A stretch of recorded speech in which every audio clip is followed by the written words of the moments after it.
Um, Welcome. We are embarking today on a comprehensive exploration of a stack of fascinating, deeply mysterious historical and investigative records. Right. And we are examining a case that spans, well, nearly half a century. It involves a really complex web of geographical movements, shifting identities, and the relentless march of forensic science. Exactly. For decades, the subject of our examination was known to you, to the world, really, only by geographical monikers. She was known as the Provincetown Jane Doe, or the Lady of the Dunes. And our mission for you today in this in-depth examination is to trace the complete biographical timeline of a woman whose identity was violently stolen from her for 48 years. We are going to track her life from her birth in the Appalachian Mountains all the way to the official closure of her case by law enforcement in the year 2023. I mean, to understand the sheer gravity of this case, you really have to look at it as a bridge between two entirely different eras of criminal investigation. Right. On one end of the spectrum, you have the old-fashioned detective work of the 1970s. That era relied heavily on missing persons teletypes, physical foot traffic, analog filing systems, and rudimentary crime scene analysis. And then on the other end, you have the modern marvel of investigative genetic genealogy. Exactly. This case represents the evolution of forensic science and the incredible persistence of investigators. It is a timeline that demonstrates how a mystery that was completely impenetrable in the 20th century could finally be, unraveled in the 21st. By analyzing the life of Ruth Marie Terry, you are not just looking at a single tragedy. You're observing the historical development of how society identifies the nameless. So to truly understand her journey, we really need to start at the very beginning. Right. The records indicate her name was Ruth Marie Terry, and she was born on September 8th, 1936. Her birthplace is listed as a mountainside shack in Whitwell, Tennessee. Parents were Johnny and Eva Terry. Can you paint a picture of what life would have looked like in that specific place and time for our listener? Absolutely. When you consider the year and the location, 1936 in rural Tennessee, you are looking at the absolute height of the Great Depression in the American South. The Appalachian region was disproportionately devastated by that economic collapse. It was. When the records describe her birthplace as a mountainside shack, that is not a romanticized exaggeration. We are talking about structures that lacked modern infrastructure. There was no indoor plumbing, no central heating, and certainly no electricity. Water was drawn from wells or nearby creeks. Subsistence farming and perilous coal mining were the primary modes of survival. The living conditions were exceptionally harsh. They were characterized by severe isolation and a complete lack of reliable access to medical care. And that lack of medical care seems to have played a tragic role very early in her life, because the records show that Ruth's mother, Eva, died when she was just 23 years old. What impact does that kind of early loss have on a family structure in that era? Well, the loss of a mother at such a young age inevitably alters the entire trajectory of a family, particularly in an era and a region where community resources were incredibly scarce. It is important for you to note that maternal mortality and deaths from preventable, communicable diseases were significantly higher in rural Appalachia during the 1930s than in urban centers. Right, antibiotics like penicillin were not yet widely available to the public. For Ruth Marie Terry, losing her mother meant growing up in a fractured household. In those environments, children were often forced to take on adult responsibilities far earlier than they should. They became caretakers, laborers, managers of the household. And this kind of severe early hardship often fosters a deep necessity for independence and mobility. It sets a psychological foundation for understanding why, as she entered adulthood, she felt compelled to leave her geographical roots entirely in search of stability and economic opportunity. That search for opportunity led to a massive transition in 1957. The timeline shows that following a marriage that was incredibly short-lived, Ruth left Whitwell altogether. She migrated north to Livonia, Michigan, specifically to take a job at the Fisher Body Automotive plant. Was this a common move for someone from rural Tennessee at that time? It was incredibly common, yes. It aligns perfectly with a broader historical pattern, often referred to as the Appalachian Migration. In the post-war era, millions of individuals from the rural South migrated to the industrial Midwest, targeting the Detroit metropolitan area. They were seeking steady, unionized employment in the booming automotive manufacturing sector. The Fisher Body plant in Livonia was a massive, sprawling industrial facility. Securing a job there would have represented a complete paradigm shift for Ruth. She transitioned from a rural agrarian background into a highly structured, deafeningly loud, and dangerous industrial environment. You have to imagine that working in a 1950s automotive plant as a single woman presented its own unique set of immense challenges. You are absolutely correct. Industrial jobs for women in the late 1950s, while offering significantly better wages than what was available in rural Tennessee, were fraught with difficulty. The workforce was overwhelmingly male-dominated, and the physical labor was grueling. Furthermore, the financial reality of single life in a rapidly expanding industrial city was often precarious. Women were paid less than their male counterparts, and housing in booming industrial hubs was expensive. This financial precariousness became the defining factor in Ruth's life the very next year. Which brings us to 1958. Ruth gave birth to her son, Richard, and the documentation outlines a period of intense financial difficulty following his birth. She is a single mother, working in a factory trying to survive without a support network. And then she makes a decision that is incredibly difficult to read. She allowed the superintendent of her workplace at the Fisher Body plant, a man named Richard Hanchett Sr., to adopt her son. In exchange, he agreed to pay off her mounting financial expenses. How do we even begin to unpack the dynamics of an arrangement like that? When you analyze this transaction, it is absolutely crucial to view it through the historical lens of the late 1950s. The social safety net for single mothers at that time was largely non-existent. There was no subsidized childcare, no mandated maternity leave, and severe societal stigma attached to unwed motherhood. The sheer economic impossibility of maintaining private childcare while working rigid, demanding factory shifts forced many mothers into impossible choices. And the power dynamic in this specific arrangement is staggering. The adoption was arranged with the superintendent of her workplace. Exactly. This is a man who controlled her employment, her schedule, and her income. He possessed the immense financial stability and societal respectability that she completely lacked. It sounds like an environment where she had virtually no leverage or alternative options. Precisely.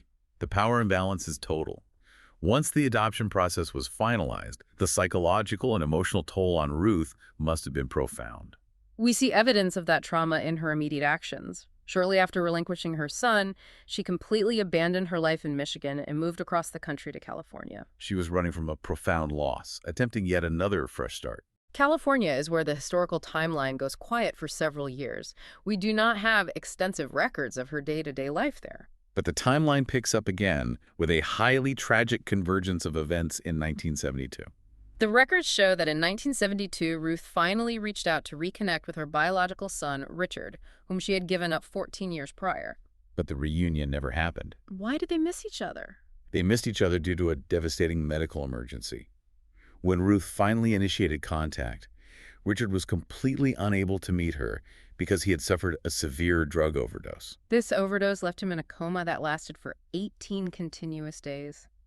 Because of his comatose state, he could not receive her communication, process her attempt at reconciliation, or agree to a meeting. That is a devastating twist of fate. When you consider the courage it must have taken for her to reach out after 14 years of carrying the weight of that adoption, to be met with total silence because he is fighting for his life, it is deeply tragic. How does this missed connection affect the broader investigative timeline? It serves as a pivotal psychological and geographical juncture.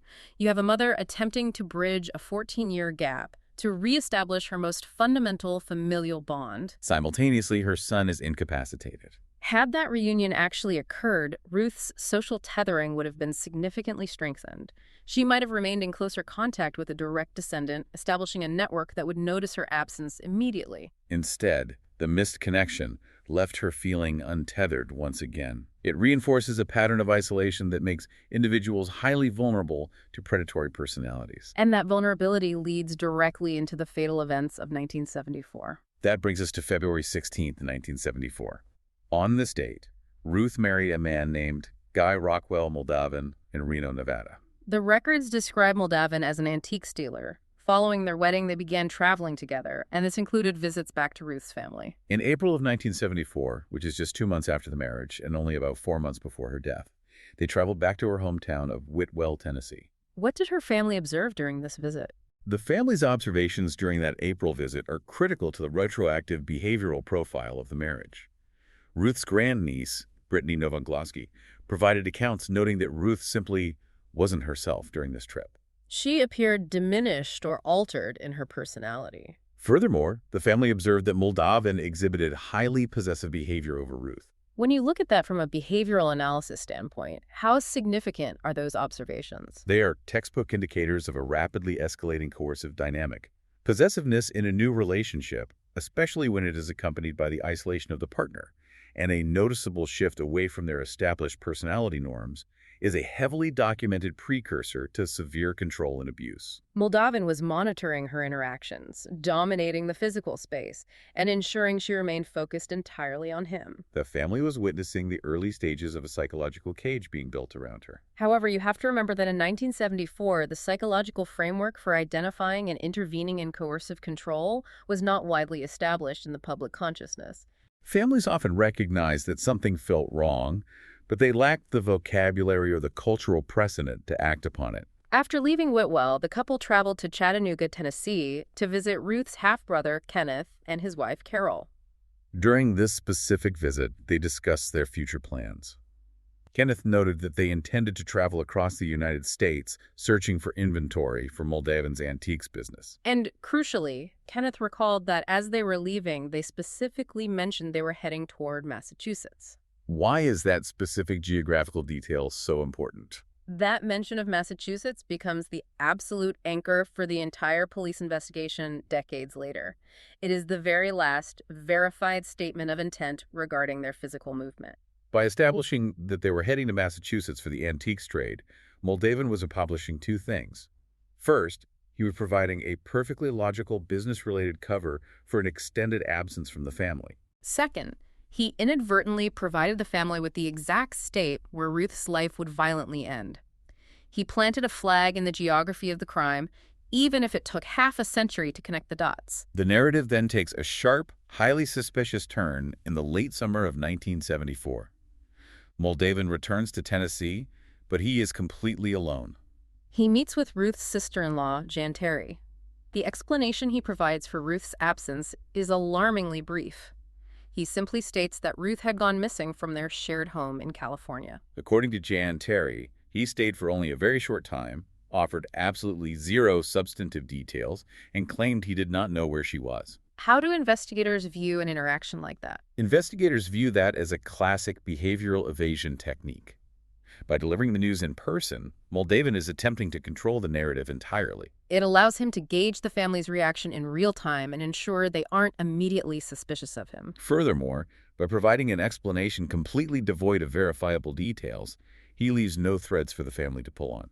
Most importantly, he deliberately shifts the geographical focus back to California. This completely contradicts their previous stated plans of traveling to Massachusetts. This deliberate misdirection is incredibly effective.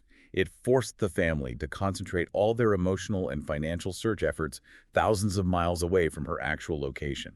And the family did not just accept his vague explanation passively. Ruth's brother, James, took immediate action. He traveled all the way out to California and hired a private investigator to locate his sister. But the private investigator's findings only deepened the confusion. The investigator discovered that all of Ruth's personal belongings had been sold off. The conclusion the investigator presented to the family was that Ruth had left the state of her own free will. Specifically, the investigator theorized that she had become involved with a religious cult. Looking back from today, a cult sounds like a leap. Why would a professional investigator land on that specific theory? To understand the cult theory, you have to immerse yourself in the cultural context of the 1970s. The early to mid-1970s saw a massive proliferation of high-profile religious cults and communes, particularly localized in California. The public consciousness was still reeling from the Manson family murders of 1969, and there was a pervasive, genuine cultural anxiety about young people being brainwashed and vanishing into these secretive organizations. Therefore, to a private investigator in 1974, a woman whose belongings were suddenly liquidated and who vanished without contacting her family perfectly fit the profile of a cult recruit. Moldavan, by selling off her belongings, effectively manufactured the physical evidence of someone permanently and voluntarily abandoning their former life. This manufactured evidence successfully misled a professional, causing the investigative trail to go completely cold.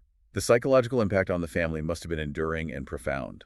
Because of this cult theory, and another theory proposed by her sister-in-law Carol that Ruth might have been placed in a federal witness protection program, the family was left in a state of ambiguous loss. They rationalized that she was simply unable to contact them due to systemic restrictions or cult isolation. But as the decades passed, that hope faded. For 20 years prior to her official identification, Ruth Marie Terry was listed as deceased in family obituaries. They mourned her without ever knowing the reality of her fate.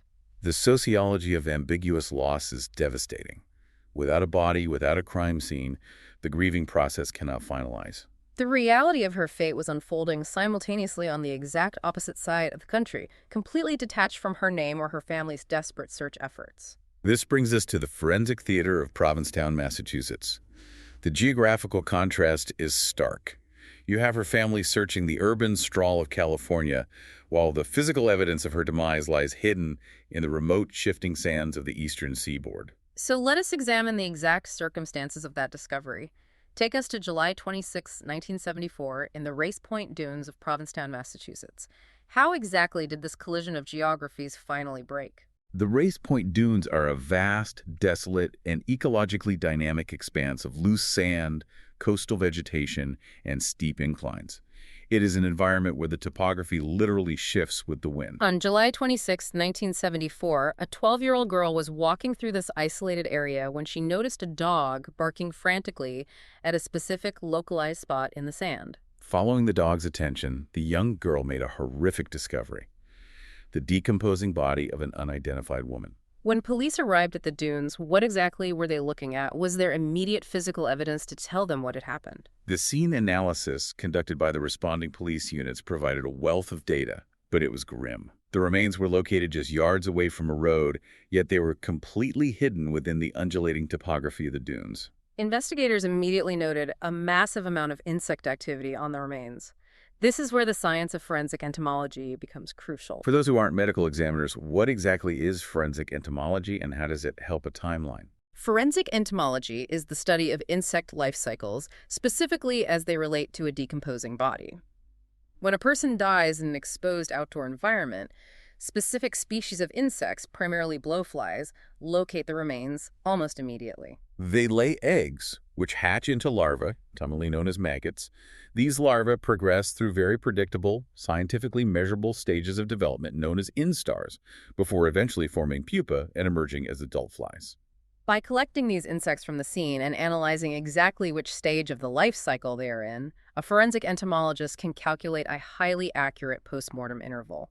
In this specific case, the larval development indicated that the woman had died approximately 2 weeks prior to the July 26 discovery.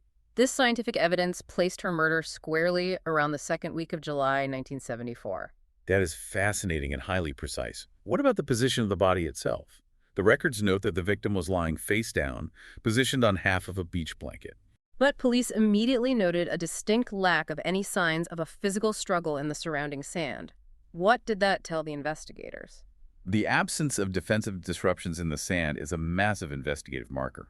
Loose sand is an incredibly sensitive recording medium. When a violent, dynamic assault occurs in an environment like that, the kinetic energy of a struggle leaves unmistakable physical evidence. You would see deep depressions from feet digging in for leverage, kicked up terrain, scattered personal items, and displaced vegetation.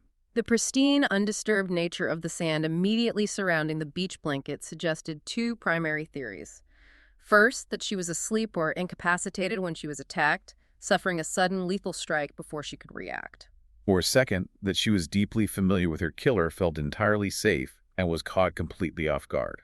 And there were other clues in the sand, correct? Yes, while the sand immediately around the blanket showed no struggle, investigators found two distinct sets of footprints leading to the body. Furthermore, there were tire tracks located 50 yards from the scene. The lack of a struggle also opened a third, highly disturbing theory: that she was murdered in a completely different location, and her killer meticulously carried her body and placed her in that specific spot on the dunes.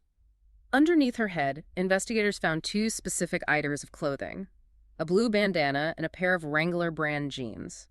Do we know exactly what the physical characteristics of the victim were at the time of discovery? The medical examiner compiled a detailed physical profile. She was described as having long auburn or red hair, which was pulled back into a ponytail, and secured by a distinctive gold-flecked elastic band. Her toenails were painted pink. Her height was measured between 5 feet 6.5 inches and 5 feet 8 inches. She weighed roughly 145 pounds, and she was noted to have an athletic build. The records mention that estimating her age was difficult. How exactly did medical examiners determine an age range from skeletal remains in 1974? Estimating the age of skeletal or decomposing remains in the 1970s was an analog science. It relied heavily on three primary examinations: bone ossification, dental wear, and cranial sutures. Ossification refers to the process of bone formation. Different bones in the human body fuse at different predictable stages of life. By looking at areas like the collarbone or the pelvis, an examiner can see if the bones are still growing or fully fused. Dental wear looks at how ground down the teeth are from years of chewing. And what about cranial sutures? How does the skull tell you someone's age? The human skull is not a single solid dome. It is comprised of several different bony plates. The lines where these plates meet are called sutures. When we are born, these sutures are wide open to allow the brain to grow. As we age, these sutures slowly fuse together and eventually obliterate, becoming smooth bone. By examining exactly how far along that fusion process is, an anthropologist can estimate an age bracket. The initial estimates placed her between the ages of 25 and 40. However, due to the inherent margins of error in these techniques, the potential age range was eventually expanded to be as young as 20 or as old as 49. We now know, based on her 1936 birth year, that Ruth Marie Terry was 37 years old at the time of her murder. She fell perfectly within that primary estimated bracket. The brutality of the crime scene was immense. The official cause of death was determined to be a severely crushed skull. Investigators theorized that the weapon used to inflict this massive blunt force trauma was likely a military-type entrenching tool, a compact, heavy folding shovel often used by campers or military personnel. Additionally, the victim had been nearly decapitated as a result of incredibly violent strangulation. What does this level of violence communicate to a profiler? The dual methods of lethal force, the catastrophic blunt trauma to the skull combined with severe, deep tissue strangulation, indicate a massive overkill scenario. Overkill is a precise criminological term used to describe a level of violence that far exceeds what is strictly necessary to cause physiological death. A single heavy strike to the skull is lethal. To follow that with near decapitating strangulation almost always points to a highly personal motive. It signifies intense emotional rage or a deeply seated psychological need on the part of the offender to completely obliterate the victim. It is not a clinical, detached assassination. It is a furious, intimate destruction. But beyond the fatal injuries, the killer engaged in systematic post-mortem physical alterations designed specifically to thwart law enforcement. The efforts to hide her identity were methodical and gruesome. Both of the victim's hands were completely missing. One entire forearm had been removed from the body. Furthermore, several of her teeth had been forcibly extracted. Why would a killer take the time to do this in an exposed outdoor environment? These actions are known in investigative psychology as forensic countermeasures. In 1974, before the advent of DNA profiling, the two primary reliable methods for identifying an unknown body were fingerprint analysis and dental records. By severing the hands and pulling the teeth, the killer was demonstrating a clear, calculated understanding of police procedure. They were intentionally stripping the body of its most basic, searchable identifiers. The removal of the forearm is particularly interesting. It strongly suggests that the victim had a specific, easily recognizable tattoo, birthmark, or surgical scar on that appendage. The killer knew that if the police saw that mark, they would identify her immediately, so the entire limb was removed. But there is a striking contradiction in the killer's methodology that the records highlight.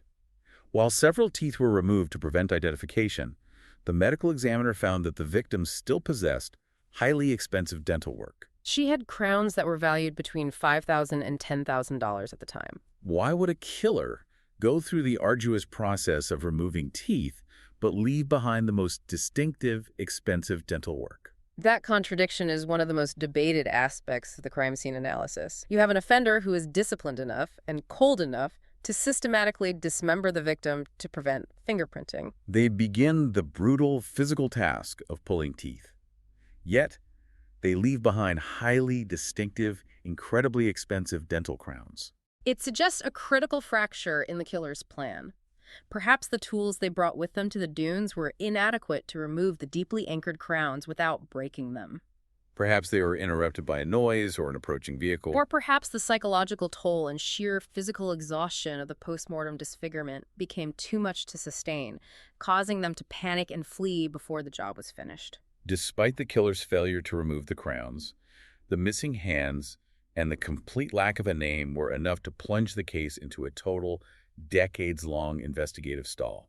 That stall initiated an investigation that tested the absolute limits of available science. Initially, police had immediate, immovable roadblocks. They pored over thousands of missing person cases across the eastern seaboard and beyond. They cross-referenced a comprehensive list of approved vehicles that had been driven through the Provincetown dune areas.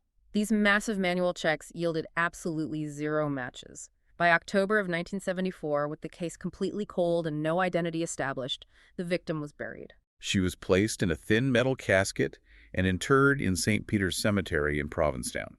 The burial of an unidentified person is always a profound, lingering defeat for law enforcement. It means the system has failed to return someone to their family. But what you see from this point forward in the Provincetown case is a stubborn refusal by successive generations of investigators to let the case remain dormant. As forensic science evolved over the decades, police continuously returned to the evidence, applying new technologies to the remains in a methodical, relentless progression. Let us examine the timeline of those scientific efforts, because it is essentially a history lesson in forensics. In 1979, 5 years after her discovery, the first clay facial reconstruction was created. How exactly is that done? Facial reconstruction in 1979 was an intersection of anatomy and art. Forensic artists would take the physical skull and place small, standardized tissue depth markers at specific anatomical points. These markers indicate the average thickness of muscle and fat on a human face. The artist then molds clay over the skull, connecting the depths of the markers, attempting to estimate the shape of the cheeks, the jawline, and the brow. The hope is that the resulting sculpture bears enough resemblance to the victim that someone in the general public might recognize it from a newspaper photograph. And then in 1980, the body was exhumed for the very first time. The hope was that re-examining the remains with 6 years of advanced medical knowledge might uncover new clues. Though the records note a strange detail. The skull was not actually buried with the body at that time. It was likely kept in evidence storage to facilitate those ongoing reconstruction efforts. Did that 1980 exhumation yield anything? The 1980 exhumation did not yield the breakthrough they hoped for, primarily because the technological leap they needed, DNA analysis, did not yet exist in forensic science. It wasn't until the year 2000 that the landscape of forensic identification truly shifted. In March of 2000, a second exhumation was ordered, this time specifically for DNA testing. Scientists were able to extract mitochondrial DNA from the skeletal remains, allowing investigators to build a genetic profile. However, there is a massive limitation to this technology. A DNA profile is only useful if there is a matching family sample in a database to compare it against. At that time, in the year 2000, Ruth's family was not in any missing persons database. They had not submitted their DNA because they had been led to believe decades earlier that she was alive in a cult or a witness protection program. The scientific pursuit continued into the new millennium. In May 2010, the skull was subjected to a high-resolution CT scan. This generated precise digital images that were utilized by the National Center for Missing and Exploited Children. They used these digital scans to create a highly sophisticated, modern facial reconstruction, which was far more accurate than the 1979 clay model. Then, in 2014, a deeply poignant administrative detail emerges in the records. One of the original investigators on the case actually raised private funds to purchase a new casket for her. The original thin metal casket from 1974 had severely rusted and deteriorated over the 40 years she had been buried in the damp coastal soil. That 2014 effort to secure a new casket speaks volumes about the psychological impact an unidentified victim has on the detectives who work the case. It becomes deeply personal. It is a profound demonstration of respect and a testament to the fact that she was never forgotten by the local authorities, even when her identity seemed permanently lost to history. But while the science marched forward, investigators also had to sift through decades of false leads, coincidences, and entirely unrelated criminal elements that threatened to derail the true narrative. We absolutely must review these false leads to understand just how complex and muddy the search became. In 1987, a Canadian woman came forward, telling a friend that she had witnessed her own father strangle a woman in Massachusetts around the year 1972. Police dedicated immense resources to attempt to locate this woman and verify her story, but they were entirely unsuccessful. Why do these types of leads surface in old cases? Leads like the Canadian woman are incredibly common in cold cases spanning decades. Human memory is highly malleable, and over time, individuals often conflate dates, locations, and traumatic events. When a highly publicized, unidentified body case remains open in the media, people will subconsciously search their own pasts for anomalies or family secrets that might fit the narrative. Investigating these claims requires immense manpower. When the original claimant cannot even be located for basic corroboration, it becomes a frustrating, resource-draining dead end. Another significant lead involved an escaped criminal named Rory Jean Kissinger. Kissinger had broken out of a jail facility in 1973. At the time of the Provincetown murder, she would have been exactly 25 years old, perfectly fitting the lower end of the age profile. Authorities also noted a very strong physical resemblance between Kissinger's mugshots and the facial reconstructions of the victim. But this theory was definitively ruled out. How did they prove it wasn't her? They proved it through biological science. Investigators obtained a DNA sample from Rory Jean Kissinger's biological mother and compared it directly to the victim's profile. There was zero genetic match. This highlights the absolute necessity of biological evidence over circumstantial similarities.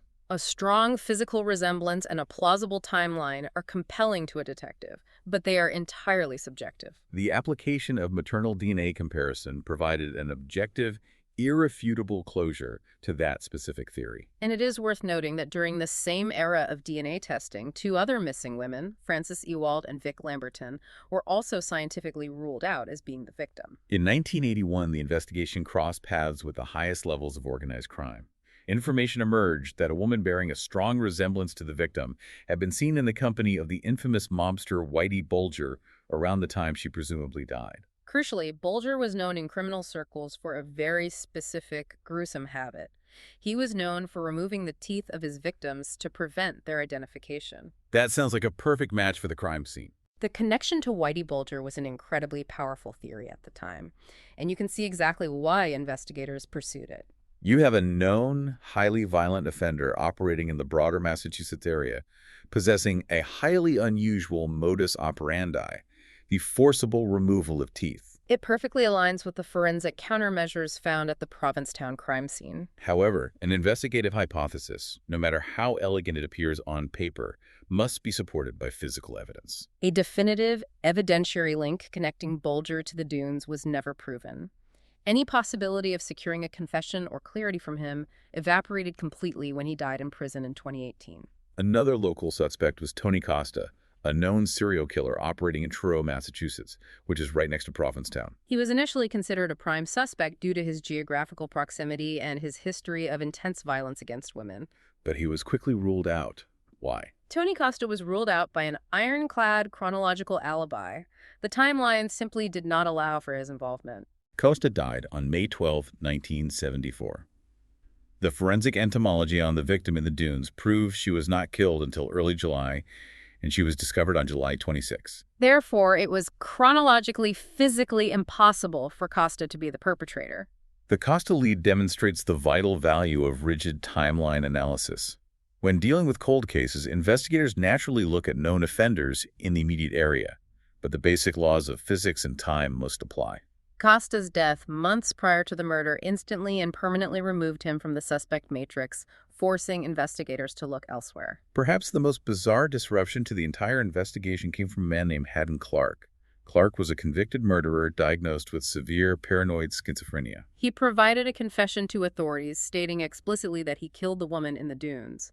He claimed he could have told the police her name, but refused to do so due to alleged mistreatment by the police. Then, in 2004, Clark sent a letter to a friend detailing a murder on Cape Cod. He included two highly specific drawings. One depicted a naked, handless woman sprawled on her stomach. The second drawing was a map pointing to where the body was found. How do investigators handle a confession that includes drawings of the actual crime scene details? Haddon Clark presents a massive psychological challenge for law enforcement. As a diagnosed paranoid schizophrenic, his reality testing is severely, fundamentally impaired. It is a well-documented psychological phenomenon that individuals with certain severe mental illnesses will falsely confess to high-profile crimes. They absorb details they have seen in intense media coverage and incorporate those details directly into their own grand delusions. The drawings of a handless woman lying on her stomach were visually compelling, but those specific details had been public knowledge via newspaper reports for years. Ultimately, behavioral analysts and investigators deemed his confession entirely false. It was determined to be an artifact of his untreated condition rather than a reflection of reality. One of the most unusual theories arose in August of 2015, establishing a connection to Hollywood. Joe Hill, who is the son of the famous author Stephen King, brought a theory to the attention of the police after reading a book about unsolved cases. Hill was watching the 1975 blockbuster film Jaws. During the movie's famous 4th of July beach scene, which was filmed as a massive crowd sequence, Hill spotted a woman in the background as an extra. She was wearing a blue bandana and jeans, attire strikingly similar to what was found under the victim's head. How seriously was this taken? The cinematic timeline and the geography make this an incredibly intriguing, if highly speculative, lead. Jaws was filmed on location on Martha's Vineyard, which is approximately 100 miles south of Provincetown. The principal photography took place between May and October of 1974. This time frame perfectly overlaps with Ruth's stated arrival in the Northeast and her subsequent murder in July. While a lead investigator noted genuine interest in the possibility, because background extras were often just locals or tourists walking by, others dismissed it as far-fetched. Regardless of its investigative validity, the Jaws theory highlights how deeply this specific case permeated the public consciousness. It led ordinary individuals to search for visual evidence in the background of cultural artifacts, desperate to find her. But the true breakthrough did not come from cinema, or false confessions, or mobster theories. It came from the quiet precision of the laboratory. In 2022, the skeletal remains were sent to a private laboratory named Othram. Othram specializes in advanced forensic DNA testing. They generated a comprehensive DNA profile from the decades-old remains. This profile was then used to identify distant relatives through genetic databases, an approach known as investigative genetic genealogy. Can you explain step by step how this actually works? Because it seems like magic to the layperson. It is not magic. It is phenomenal data science. The methodology used by Othram is revolutionary. Traditional DNA testing requires a direct one-to-one match in a criminal database. If the killer or the victim is not in the system, the trail ends. Investigative genetic genealogy completely bypasses that limitation. Laboratories extract DNA and look at hundreds of thousands of genetic markers called single nucleotide polymorphisms, or SNPs. They use these markers to find individuals who share segments of DNA, measured in units called centimorgans. By finding third or fourth cousins who have voluntarily submitted their DNA to commercial genealogical databases, researchers can begin building extensive, sprawling family trees. They map out the intersecting branches, tracing marriages, births, and census records backwards in time. They triangulate these trees until they find a demographic fit. A woman born in a specific region in 1936 who vanished without a trace in 1974. This incredible technological leap accomplished in a matter of months what traditional manual investigations could not achieve in 48 years. It gave Ruth Marie Terry back her name. And the culmination of that science happened on October 31st, 2022. The FBI field office in Boston made the historic, shocking announcement. The victim, known as the Lady of the Dunes, was officially identified as Ruth Marie Terry. With the victim finally identified, law enforcement immediately pivoted with massive resources to identifying the killer. On November 2, 2022, just days after identifying Ruth, the Massachusetts State Police announced they were seeking information on her deceased husband, Guy Rockwell Moldavan. The profile they built of Moldavan reveals a highly transient, deceptive, and devastatingly violent life. Let us look at his background. He was born in October 1923 in Santa Fe, New Mexico. In 1942, he lived in New York City and attended the American Academy of Dramatic Arts. He was disqualified from serving in World War II due to a mastoid infection. Over his life, he worked in highly varied professions. A professor, a disc jockey, and an antiques dealer. Why does his background in acting stand out to profilers? The background in dramatic arts is a detail that absolutely cannot be overlooked when analyzing a psychopath. Formal training in acting provides a specific, refined skill set focused on emotional manipulation, character projection, reading an audience, and convincing deceit. Moldavan utilized these theatrical skills constantly throughout his life. He shifted his professional identity seamlessly from academia to radio broadcasting to the antiques trade. This immense professional fluidity allowed him to continuously relocate, charm new communities, and reinvent himself. He essentially created a lifelong smokescreen. And that smokescreen masked a terrifying, decades-long pattern of behavior involving the sudden disappearance of women intimately associated with him. When investigators dug into Moldavan's history, they uncovered a horrific sequence of vanished individuals. The pattern begins far earlier than 1974. It begins in 1950 in California. Moldavan was the prime suspect in the murder of a 28-year-old bread truck driver named Henry Red Baird, who was found shot in the head. More critically, he was the prime suspect in the simultaneous disappearance of Baird's girlfriend, 17-year-old Barbara Jo Kelly. The scene was bizarre. Barbara's personal clothing was found carefully folded and tucked underneath Baird's clothing. Barbara was never seen again. What does folding the clothing tell you about the suspect's state of mind? The deliberate staging of the clothing in the 1950 case is a highly specific, chilling behavioral signature. It demonstrates a methodical, remarkably cold, psychological state immediately following a violent, lethal event. The careful, precise folding of a kidnapped victim's clothing and placing it neatly underneath a murdered victim's clothing is not the action of someone in a frantic, panicked escape. It is a deliberate theatrical presentation. It suggests total psychological control and a desire to mock the investigative process. The fact that Moldavan was the prime suspect in a dual crime involving both a sudden execution and a complete disappearance establishes an early, highly violent template for his actions. 10 years later, the violence escalated dramatically. In 1960, Moldavan was living in Seattle, Washington.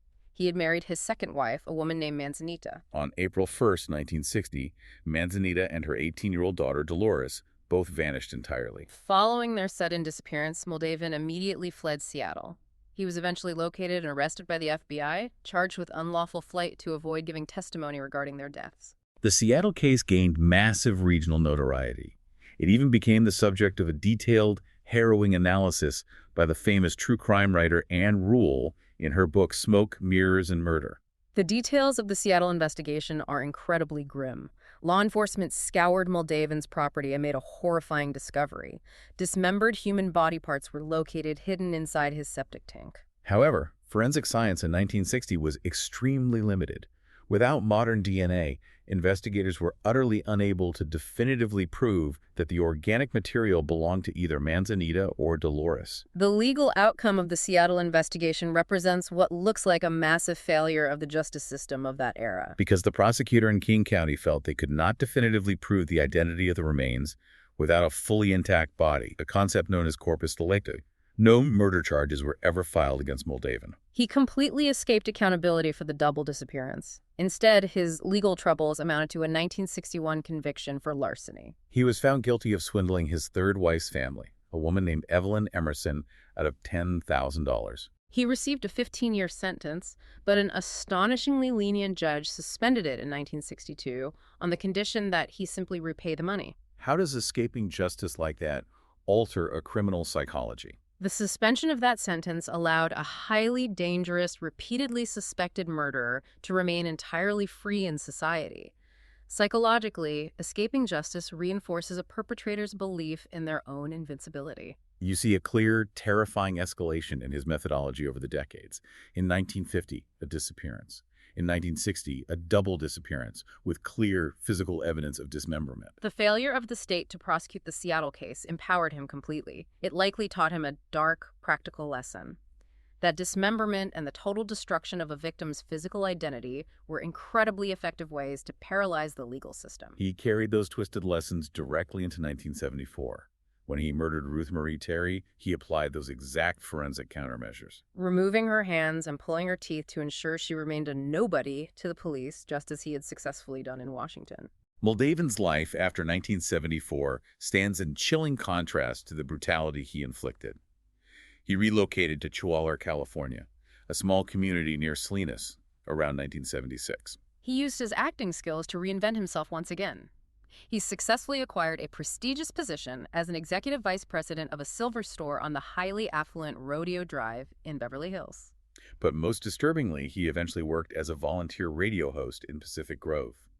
And the content of his weekly call-in radio show was focused on aging, growing, and making transitions. The psychological dissonance of that final chapter is simply staggering. You have a man who has systematically violently deprived multiple women of their futures, sitting calmly behind a microphone, offering public guidance to his community on the emotional nuances of growing older. It is an extraordinary, repulsive display of narcissism and extreme compartmentalization. He lived comfortably within the very society he had repeatedly victimized.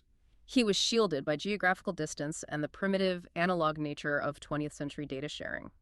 He survived to old age, dying of a lengthy illness in 2002. He died peacefully, surrounded by a surviving family, having completely evaded any judicial consequence for his atrocities. But while he evaded justice in life, he could not evade the permanence of the scientific record.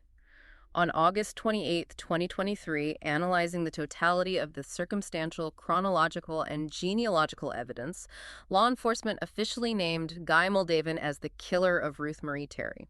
The case was formally closed. When you synthesize this entire timeline, stretching from a poverty-stricken mountainside shack in Tennessee in 1936 to a final police press conference in 2023, you grasp the sheer, agonizing span of time it took to restore one single woman's identity.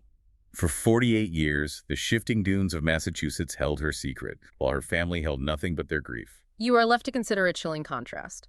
Guy Moldavan spent his later years hosting a radio show about aging, growing, and making transitions. He enjoyed a privilege of growing old that he permanently and violently stole from Ruth Marie Terry and almost certainly several other women. Yet this extensive analysis reveals a broader implication.